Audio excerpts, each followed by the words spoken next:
Colonel John Paul Ssonko joined the National Resistance Army rebels in 1984 after witnessing atrocities that he says were committed by soldiers of the Uganda National Liberation Army. So someone was convincing me to join. I said yes, and he gave me a D-day when we would move. But unfortunately, I think my sister who had learnt of it locked me in a room. I was not able to go. By the time he joined the Bush War, Colonel Ssonko was a teacher at Mitiana Secondary School. He says he took the decision after one of his students was killed by government troops outside the school compound.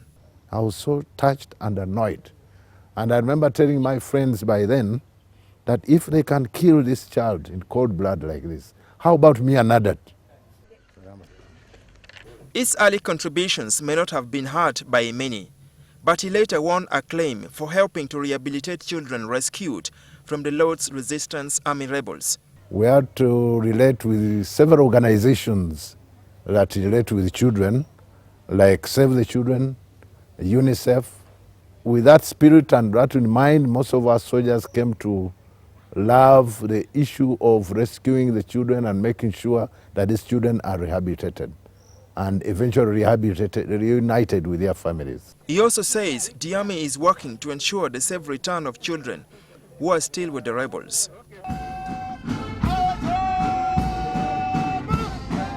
Some human rights agencies have accused a number of UPDF soldiers of child abuse and neglect. But Colonel Ssonko stresses that the army does not condone such acts. Where they fail to agree, we decide, depending on their salaries, how much money they are supposed to cater for those children.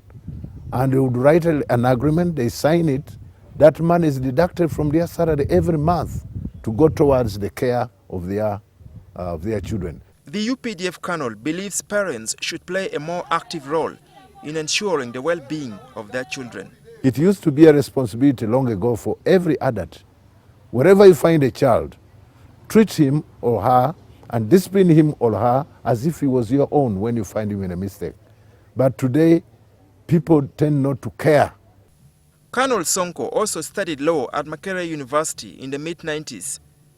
He previously worked at the UPDF's Human Rights Center. What do you think about the current law, especially dealing with children's rights and protection?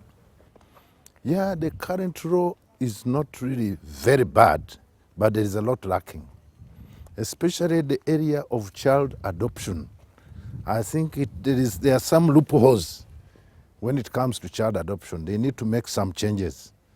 The efforts of protecting children's rights by the likes of Colonel Ssonko have been lauded by agencies like UNICEF to mark the 25th anniversary of the ratification of the Conventions on the Rights of the Child. The convention has established a set of fundamental rights for all children and young people to be protected from violence, abuse, and neglect. Moses Sakena, NTV.